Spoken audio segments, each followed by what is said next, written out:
Hello board gamers and sisters, I'm Adam Singer and welcome to another episode where I'll be letting you know of all the board games launching on Kickstarter and GameFound over the next week. If you're new to the channel, we do this every week going over all the upcoming campaigns, so if you want to stay up to date, this is definitely the place to be. But before we get started, I do like to go over some new announcements and discoveries I just found out about over the past week. I don't have a whole lot, but there was a new expansion announced for the game Assassin's Creed Brotherhood of Venice, and this is going to be adding a new area to the game. This one's going to be coming in the summer, so if you're a fan of the game or a fan of the franchise, you can look forward to that. And of course, I'll be covering this when it's closer to its launch date, so make sure to subscribe if you want to stay up to date. And other than that, we are getting near the end of the month, and at the end of each month, Alex over at Board Game Co. puts up a video going over the following month and giving you a high-level overview of all the heavy hitters. Him and I do work together putting together these lists of games, so if you do like this sort of content, you'll like his video as well, and I'll give you a little bit more of a peek into the future. And he also offers a ton of other great videos as well, and he is also hosting a board game retreat in the month of July between the 14th and the 16th. I will be attending that along with a ton of other content creators and a ton of great people from the community, so if you want to sync up or play some games or just hang out and have some fun, I really do hope to see you there. And if you want to check it out, I'll leave a link in the description below. There's not too many games this week, and I hope I'm not missing any because I am filming this one a day early because I'm planning to go on a ski trip this weekend. And this is actually a breath of fresh air because usually anytime I make any plans on the weekend, the board game gods decide to release like 50 games that week. So it's nice to have this rare occurrence of things actually going my way. So let's check out the campaigns. And the first campaign we have launches on March 28th, and this one's called Passengers, and this plays 4 to 8 players and takes about 30 to 50 minutes to play. And this is a social deduction game where players are going to be ferrying souls across a river. Players are going to be divided into different teams, and one player is going to be trying to get the righteous souls across the river, while another team is trying to sneak over as many demon souls as they can. There's also one other player that's completely on their own team and is just trying to make sure that not too many demons and not too many souls are getting across the river, and that there is balance between them. And the way that this works is that at the start of the game, each player is going to be dealt a card from the soul deck, and if your card is a demon, that's going to be putting you on the demon team, and if your card is just a regular soul, then that's going to be putting you on the soul team. But of course, there is also a special card, and if you get that one, then you are playing as the solo player.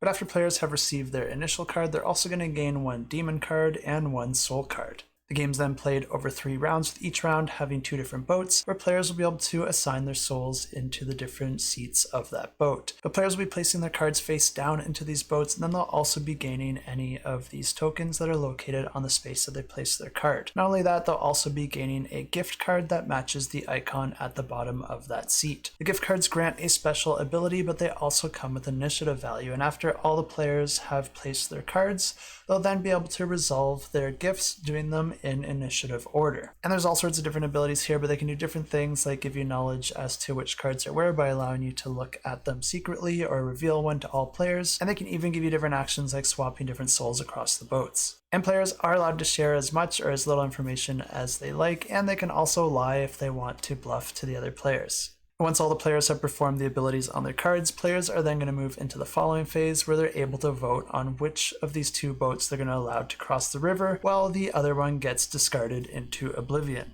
To do this, players are going to be putting the Raven or the Wolf token into their hand in secret and then adding as many voice tokens as they like, adding more influence to their vote. Players then reveal their hands all at once, and then whichever boat gets the most votes is going to be the one to move across the river. As I said, this continues for 3 rounds with only one of the 2 boats moving forward, so that means at the end of the game you're going to have 3 boats that have made it to the other side of the river. And it's at this point in the game that any of the passengers that haven't already been revealed by a special ability are now going to be revealed. So you'll just go ahead and reveal every single passenger across all 3 boats. And then each team is going to be gaining points based on their asymmetrical scoring objectives. For the team that was trying to ferry over the regular souls, you're going to be getting a point for each one of those cards, but then you're going to be getting an additional point for each additional card you have of the same color within the same boat. So for example, in this bottom boat, they'd be getting 1 point for this red soul, but then when you go to score the second red soul, you would see that you already have another soul already in the boat, making that one worth an additional point. So that one would be worth 2 points, which would give you a total of 3 points just for those red souls. But the demons score a little bit differently because they're also going to be gaining 1 point for each of the demons that manage to make it across the river. But then they're going to be gaining an additional point for any soul that is adjacent to that demon card that also matches the same color. So since they have a red demon in this middle boat, it would actually score an additional 2 points because there's a red soul beside it and then also a red soul below it. And the interesting thing about the player who's playing solo, they don't really have any scoring objective. They just get a set amount of points.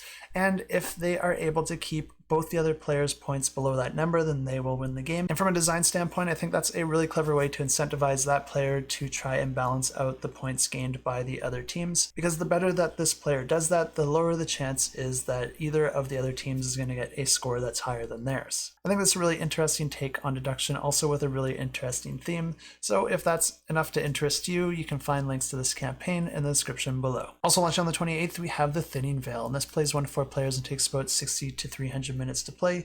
And the reason for that is this is a cooperative adventure game where players will be playing through a series of scenarios in order to complete a campaign. And this one is a campaign that was supposed to launch near the end of last year, which granted isn't the best time to launch a Kickstarter because things do slow down near the end of the year, but they did decide to pull this one down and they're going to be relaunching it now. So this is one that I did already cover, and I'll just go ahead and roll that previous footage for you now. This is a narrative campaign game, but it can also be played as one-shot scenarios, and this is a cooperative game. This is going to have a theme that is in the horror genre, but focuses on Celtic mythology and Irish legend. And the way that this game plays is that each player is going to be playing as their own asymmetrical character, and you're going to be able to choose a scenario to play, or if you're playing the campaign mode, it's going to walk you through the scenarios in sequential order. But essentially, each game you're going to be playing through a multi-level dungeon. We're going to be starting on a specific tile, and then you're going to be randomly generating tiles as you progress and move through the dungeon until you go through all the different levels and eventually face off against a final boss. And the final boss could be hordes and hordes of enemies, or it could also be a specific monster that's just way stronger than the rest, or even a combination of the two.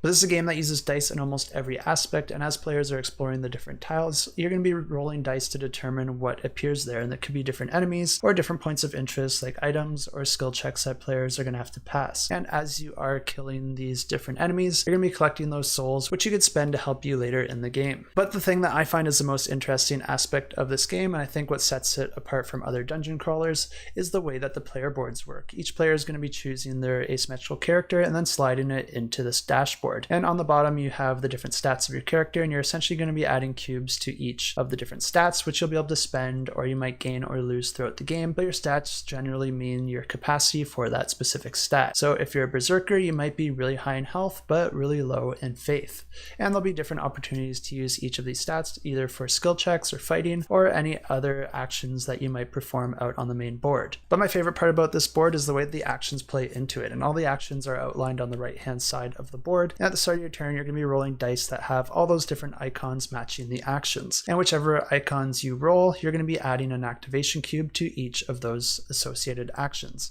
This is going to let you know which actions you have available on your turn, except for this final action, which is the enemy activation space, and any cubes that go into there are going to activate the enemies. And the reason that I find this so interesting is because it means you're not necessarily going to have the same actions available to you every single turn. Since you're rolling dice, you're going to have to roll with the punches and sometimes just do the best with what you have available to you. Luckily, there is some mitigation and there is some ways to control this, because if there's any actions that aren't particularly useful on your turn, you can actually slide them over to the left side of the board and bank those for a future turn. So you can guarantee that you have that available to you on your next turn. But since this does involve dice rolling, there is always a chance that you just roll a ton of enemy activations on your turn, which isn't a great thing, but you can always choose to skip your turn and ignore all results of the dice, but there will always be one enemy activation if you decide to go that route. And the game continues like this until the players reach the final boss, and if they beat the boss, then they win the game.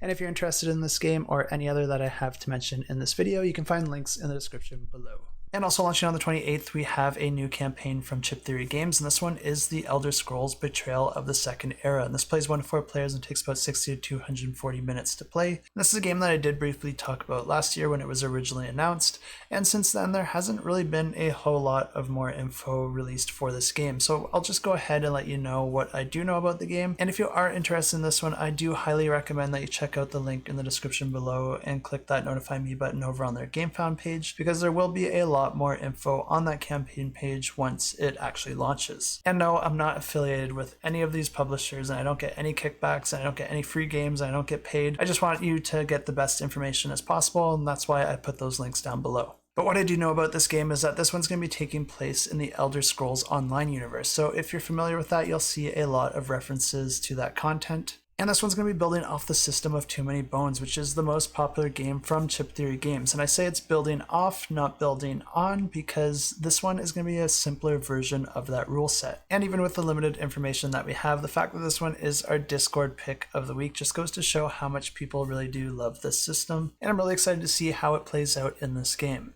And if you've ever played Too Many Bones, you know that it's a lot of game, and there's a lot of rules because each player is asymmetrical and plays completely different from the others, so you kind of have a set of rules just for that player, but then for the game itself. And to be honest, this has always been a game that I've been interested in, but I've never pulled the trigger on it because every time I look into it, it just looks like way too much and a little too fiddly for my tastes. But it's definitely not a bad system because the numbers just speak for itself. A lot of people love this game, and hearing that the Elder Scrolls Betrayal of Second Era is going to be building off that system but making it more simple and streamlined, as well as incorporating feedback from their players, all that just makes me think that rather than playing Too Many Bones, I should actually be playing this one. And although it builds off that system, there is still going to be quite a few changes in the way that the game actually plays. It's not just going to be a pared down version of Too Many Bones. There's actually going to be some new ideas and changes that are only going to be offered specifically in this game. Unfortunately, there's not too much more info out there for me to tell you any more about this game, but like I said, this one does play similar to Too Many Bones, and that is a game that I did cover in the past,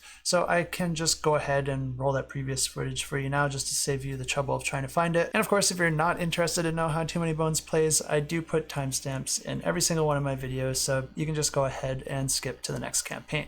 And also launch on the 28th, we have Crown of Ash, and this plays 1 to 4 players and takes about 60 to 120 minutes to play. And this is a area control game that plays over 4 rounds, where players are going to be taking turns performing 1 of 4 actions. Form an action, players are going to be taking meeples from their player board and then issuing them out to the different locations out on the main board. And the first action you can do is to build a structure. And whenever you build a structure, it pretty much means that you're going to be putting one of these structure cards out onto the board. And when you do that, you're going to have to pay coins in order to build that structure. Then you can place it on one of your controlled areas, or you can put it in an uncontrolled area. And whenever you do that, you'll actually be able to gain control of that area by putting your colored token there. Each of the areas are separated into different regions with different color palettes out on the main board, and the structures within those regions also have a victory point value associated with them. And if you are the player to control a region at the end of the game, you're going to be gaining the victory points of that structure card. The second action you can perform is to gather resources from a structure. Whenever you do this, you'll just be putting one of your meeples out onto one of the spaces of a structure. And whenever you do that, you'll just be gaining the resources depicted on that structure. But if the region is controlled by another player, there is a smaller number of resources that will be awarded to that player.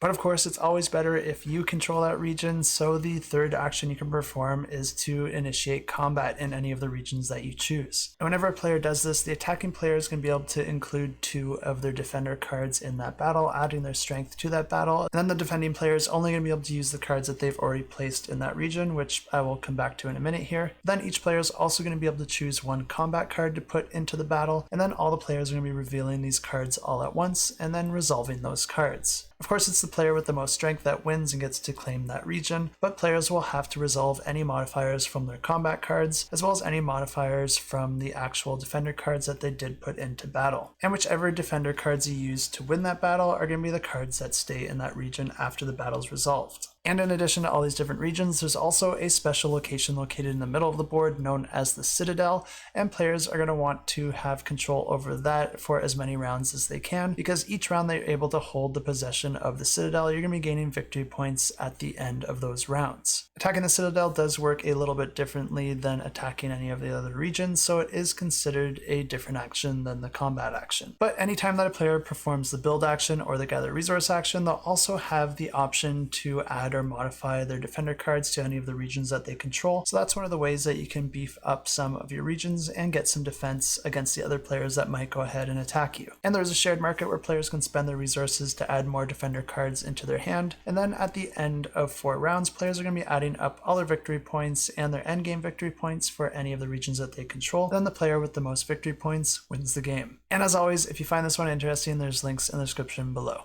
Also launching on the 28th, we have DEI Divide et Impera, and this plays 2 to 4 players. It takes about 60 to 90 minutes. And this is a competitive game of area control that uses a modular board with elevated terrain to separate the board into ground and roof regions. In this game, players are each going to be playing as their own individual faction. And each faction is going to be controlling their own set of units and starting out with different action cards, a unique leader with its own special ability, as well as access to a specific drone. And there's a few different drones in the game, with each of them being associated with a specific faction, but that drone does not belong to that faction. These drones can be used by any of the players at the table, and players will be able to gain cards in order to gain control over the different drones, but each faction just starts out with more control for one of these drones. And the game plays over 4 rounds, where players will be playing cards from their hand in order to perform the different actions available in the game. And one of the things in this game that I think makes it really interesting, and one of the reasons that this one is my own personal pick of the week, is the way that the scoring works in this game, because there's a few different ways to gain victory points, but the most interesting way is through the mission cards, because there's going to be a whole bunch of mission cards drawn at the start of the game, and then you're going to have 2 assigned to each round. This means that every single round you're going to have different objectives that you're trying to complete in order to maximize your victory points, but then it also means that every single game you're going to have a completely different combination of these goals, making every gameplay completely different than the last. These goals could have all sorts of different objectives, like having a certain amount of resources, having a certain amount of influence out on the board or in specific regions, or having control over specific colored bases. But within each round, players are going to be playing their action cards onto their own personal player board. You're going to be playing 2 of these at a time,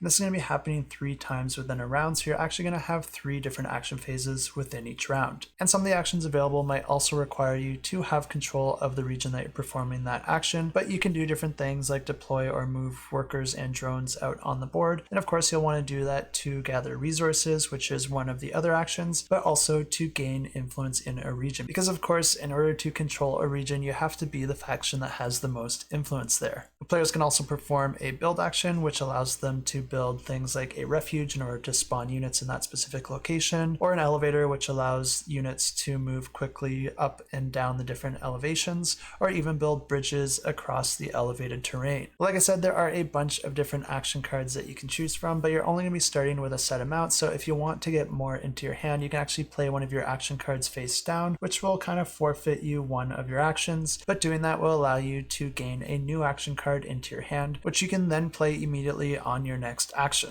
But as I said, there are 3 action phases within a single round, and on your first action phase, you're just playing 2 cards. The second and third phase go very similar to that, where you're just playing 2 cards, but during the second phase, you're also able to unlock one of your upgrades if you meet the requirements of that upgrade. And then on the third phase, you're also able to interact with the different mission cards in order to gain more resources and victory point potential. And the game continues like this for 4 rounds, and players are going to be gaining victory points for the different regions that they control, any of their upgrades that they're able to unlock, as well as the resources that they have remaining in their supply. Then you're also going to be gaining points from the different market and goal cards that you're completing throughout the game, and that's going to be where the majority of your points are coming from. And one thing to note about this game is that it is an expansion and a reprint, and this is a fairly pricey game, so if you are interested in this one, I do recommend trying to try it out for yourself if you have the opportunity. I do believe there is a TTS for this one as well, so if that's an option for you, you can always try that. But this is also a game that's been getting glowing reviews, so if you are interested in this one, I do have links down below.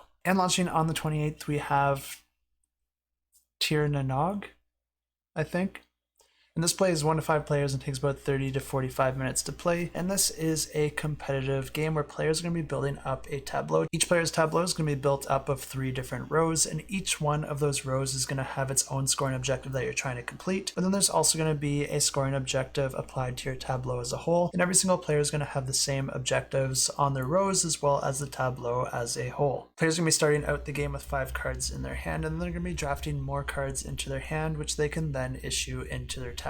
And the way that players are going to be drafting more cards into their hand is by drafting them from a shared grid of cards out in the center of the table. Players will be taking turns putting their tokens between any two of those cards, and then once all the players have issued all their tokens, you're going to be going in reverse player order, allowing each player to choose one card that's adjacent to their tokens. This creates a bit of a strategic element as well, because depending on where you put your tokens, you can actually completely cut off players from accessing certain cards. Then the order that you take the cards could leave that player with no possibilities around them, which would then allow that player to just choose one of the remaining cards after all the cards have been drafted by the other players. Whenever you draft a card, it goes straight into your hand, and then you immediately add one card to your tableau, and you can choose any card in your hand. It doesn't have to be the one that you just picked up. Each card also has a value, a color, as well as a special ability. And whenever you play a card into your tableau, you'll be able to activate its special ability, and that's the only time that you can do this, so that might be a deciding factor of which card you play. But that will allow you to do different things like manipulate values and colors and the positioning of the different cards in your tableau. After the 5 rounds, each player is going to be adding up the scores they gained in each of their individual rows as well as their tableau as a whole. Then the player with the most victory points wins the game,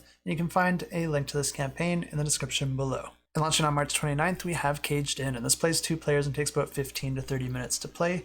And this is a MMA card combat game where players are going to be starting with a hand of 5 cards. Then you're going to be using those cards along with a hex board in order to enter into your fight. Players will be taking turns back and forth playing a card on their turn, but there are a few different types of cards, and they each have a movement value as well as some sort of attack, push, or takedown that you'll be able to use if you so choose. Because whenever you play a card, you're either using it for its ability or for its movement. Players will be discarding their cards as they play them, and when you run out of cards, you just immediately draw 4 back into your hand. But you can also choose to discard a card not using any of its actions on your turn in order to draw 2 cards into your hand, or you can also choose to discard a card to heal some of your fatigue, which I will come back to in a minute. Because every attack card in this game is going to be associated with a specific body part, and players are going to be using their own personal player boards in order to track the damage that they're gaining in each of those individual parts of their body. You always go left to right on these tracks, and once you hit these squares with the F's in them, you're going to be adding fatigue to your character, which adds an overall detriment, and reaching different thresholds of fatigue will cause different negative effects. But players will also lose the game if they max out their fatigue from a technical knockout. Some of these tracks also have a KO in the final box, and of course, if you ever get damaged so far that you end up hitting that KO box, you are knocked out and you instantly lose the game. But players can also choose to defend against an attack if they discard a card that matches that same body part,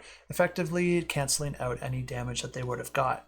The game also has some additional rules for ground game or when players are pinned up against the cage, and there's also some different spaces on the board that can cause extra damage if you're standing in them, or allow you to play an additional card as a combo attack. And of course, the last player standing wins the game. And launching on March 30th, we have Dungeon Saga Origins. This plays 1 to 5 players and takes about 45 to 90 minutes to play. And this is a cooperative adventure game where there's a bunch of different scenarios that players can play, but you can play them in order to form a larger campaign. Each scenario is going to be introducing special rules and limitations on the players or the overlord, and there'll be different objectives in order for the heroes to win and different objectives for the overlord to win. And yes, the overlord can be played as another player for a 1 versus many experience, but there is also rules in order to automate the overlord in order for all the players to play cooperatively.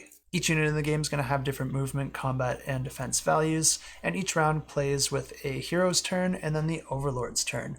During the hero's turn, each player is going to be able to move and perform an action, which they'll be able to do different things like cast spells or use items or attack other units out on the board, or they can also choose to perform their heroic feat, which will be a more powerful but limited action. Then the overlord is going to have a number of commands in order to activate minions out on the board, and the overlord also gets to play 1 overlord card per turn, which can cause different bonuses for the overlord or cause different events that the heroes will have to deal with. And of course, anytime that 2 enemy units are within range, you'll be able to engage in battle. And the way that combat works in this game is that each unit involved in the battle is going to be adding dice to their side, dictated by the combat value of that unit. After all the dice are rolled, you're going to be comparing them in order of highest to lowest on each side, and then for each pair of dice compared, whoever has the highest value is going to be inflicting damage on their opponent. They also inflict an additional damage if that value is above their defense value. Of course, this means that more dice are always better in a combat, so there's different things you can do to modify those dice and get more on your side, such as performing sneak attacks or outnumbering your opponent.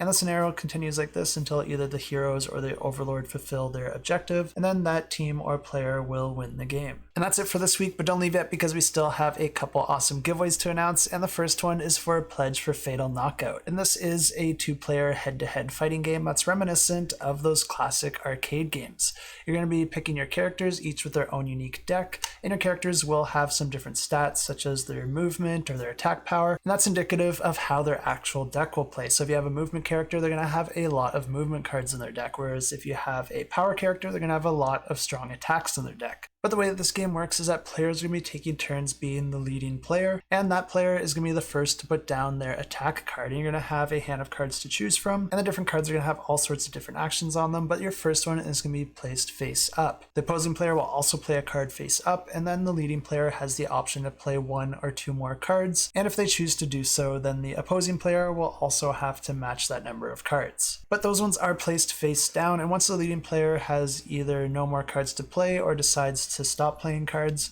then all those cards are going to be revealed and ordered in initiative order. Those cards will then be resolved, which will allow the players to do things like move around on the board, attack the other player with close range or long range attacks, gain block tokens that they can assign in front or behind them, which they can use to negate attacks in that direction, or even place traps on the board. The different cards can also have an energy value located on the top of the card, and if you ever play one of those cards, then that's going to increase your energy meter, which will unlock more tokens and abilities for you. But once it's full, it unlocks your ultimate attack, which you'll then be adding to your deck. The game continues like this until one player is defeated, and then the player that's remaining wins the game. And this giveaway is going to be for the core pledge, and to enter this giveaway, all you have to do is head over to the Discord in the description below, head over to the giveaways channel, and then click the emoji underneath that giveaway. Just keep in mind that this one was offered by a smaller publisher, and they're only able to offer this one in the UK. But if you're located in the US, you can enter this giveaway instead, which is for a pledge for Dreams of Yesterday. And this is a game where players are going to be drafting cards from a shared grid, where there's always going to be one card missing from the grid, and that's where your starting location is when it's your turn to draft a card. And then you can draft a card within a number of movement points away, drawing a new card from the shared deck and replacing the card in your starting location, and then the place where you drafted a card becomes the starting location of the next player. Each card has a color along with a special ability, and you're going to be assigning any cards that you draft into a row, and your goal is to try to create as long as rows as possible, but then also matching up as many of the same color cards together. The interesting thing about the special ability is that you're always going to be adding these cards to the rightmost space in your row, and then whichever card is in that spot is going to be the ability that is active. So every time you're adding a new card to your rows, that's going to open up new special abilities to you while also losing your previous ones. But some of these cards will cost resources in order for you to draft them, and in order to do that, you're going to have to draft some resource cards or use your special abilities in order to gain more resources or modify the cost of those cards. There's no limit to the number of rows you can have, but you can only work on 2 rows at a time, and if you want to close one off, you're going to be putting a rare artifact on the end, which comes in the form of these urns, which will also have some sort of scoring objective that you're trying to complete within that row that can gain you some additional victory points. And of course, the player with the most victory points at the end of the game wins the game. And this giveaway is also going to be hosted on the Discord, so check it out, say hello, catch some Pokemon while you're at it, and roll for initiative. Hell yeah. Good luck in the giveaways, but now let's go ahead and draw the winner for last week's giveaways. And the first one was run over on the Discord, and this one will get automatically drawn at the end of the week, so just make sure to check if you entered into that giveaway. Then the other giveaway was for a pledge for Townsfolk Tussle. And with this one, I did have a little bit of fun. Instead of commenting on my videos, I had you check out 2 other great content creators, and the first one was Grant Lyon, who covers retail games every single month. So if you like these sort of videos, you can follow him as well so that you're not missing out on the games going to retail. But if war games are more of your forte, I also had you check out Zilla Blitz, who does the same style of videos but covers war games. And I just want to say I'm really impressed with all of you. Not only did you leave a ton of comments on both these videos, but the quality of comments is also top notch. You're leaving some really kind words here as well as a lot of positive feedback, and I just really love to see that. And I know that they both appreciated it just as much as me, so thank you for that. And I hope you found value in their channel, and if you liked their content, definitely subscribe. And a quick fun fact here, I did have a short chat with Grant, and he'll be attending both the Level Up retreat as well as Gen Con. So if you're attending either of those, you might have the opportunity to meet him as well. Like I said, there's going to be a ton of fun people there. Let's go ahead and draw the winner for Townsfolk Tussle, and I mentioned last week that I was just going to randomly pick one of those two videos to draw the comments from, but this YouTube comment picker actually allows me to enter two different video URLs, so I'll just go ahead and do that, and if you commented on both these videos, that's going to get you 2 entries into this giveaway. Let's go ahead and draw those comments, and if you're wondering what all these names are up here, those are just bonus entries for my Patreon subscribers, which I'm not going to get into a whole lot, but there is a Patreon link down below. Let's go ahead and draw that name and see who won themselves a pledge for Townsfolk Tussle. And the winner is Emil, and they say thanks for expanding my board game media horizon to those channels. And I'm even happier to now also expand your board game collection and limit the available space on your shelf with a pledge for Townsfolk Tussle, which I know you're going to enjoy. It looks like an amazing game, and I'm a little bit jealous. Just go ahead and email me at adam@shelfclutter.com and we'll get that pledge all sorted out. But that's everything I have for you this week. Thanks so much for everyone that entered in the giveaway, and thanks everyone for just tuning in and checking out this content. And I hope these videos helped to find you something new, or even just helped you make a decision whether it was to back or to not back a campaign. You can always subscribe for more content like this. We do it every single week, and you can also like if you think I deserve it, or if I don't deserve it but you're just really nice, I still appreciate it. But I should probably get to editing this video so I can get packed up for this weekend, so I'll just leave you with my usual words of wisdom. As always, keep that shelf cluttered and the table full.